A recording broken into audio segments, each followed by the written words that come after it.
Kalau kamu sendirian di rumah dan tiba-tiba dengar suara piring diseret dari dapur, jangan langsung ke sana. Karena bisa jadi yang menunggumu bukan orang. Malam itu hujan turun deras. Aku sendirian di rumah peninggalan nenek yang sudah lama kosong. Listrik di sini sering mati, dan aroma dapurnya selalu terasa aneh. Seperti bau darah yang bercampur dengan anyir besi. Jam di ponselku menunjukkan jam 2:17 dini hari. Saat aku hampir tertidur pulas di sofa ruang tamu, tiba-tiba terdengar suara KR seperti kursi dapur yang ditarik dengan sangat pelan di atas lantai keramik. Aku langsung terdiam, mencoba menajamkan telinga. Awalnya, kupikir itu cuma tikus, hal biasa di rumah tua. Tapi kemudian terdengar suara lain yang membuat bulu kuduku berdiri serentak. Tok, tok, tok. Bunyinya seperti sesuatu yang sedang melompat-lompat di lantai dapur. Bukan suara langkah kaki manusia. Ini beda. Rasanya sangat berat dan basah. Dengan jantung yang berdebar kencang, aku memberanikan diri berjalan ke arah dapur sambil membawa senter kecil dari ponselku. Lampu dapur mati total. Gelap gulita. Saat cahaya senter menyorot ke lantai, aku melihat sesuatu yang membuat nafasku tertahan. Ada jejak darah kecil, berderet satu persatu, tapi bentuknya bukan seperti telapak kaki. Jejaknya lebih mirip bekas benturan benda bulat. Aku menelan ludah, rasanya tenggorokanku kering. Perlahan, kuarahkan cahaya senter ke atas meja dapur yang terbuat dari marmer dingin.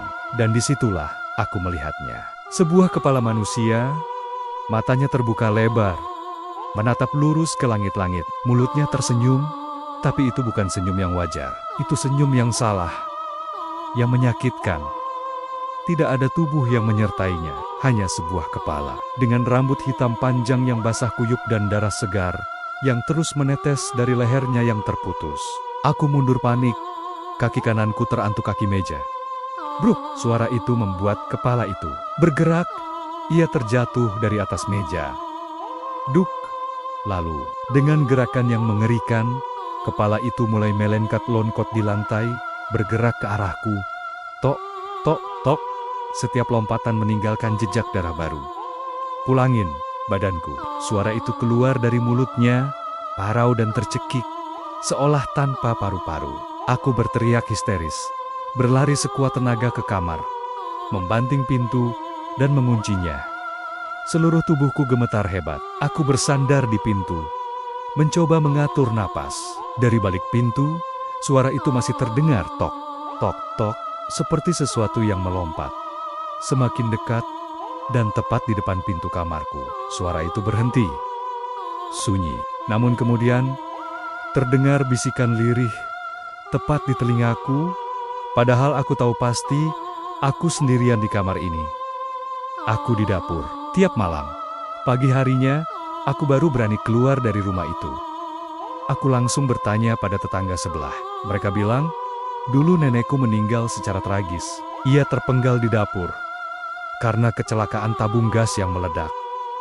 Jenazahnya tidak pernah ditemukan utuh.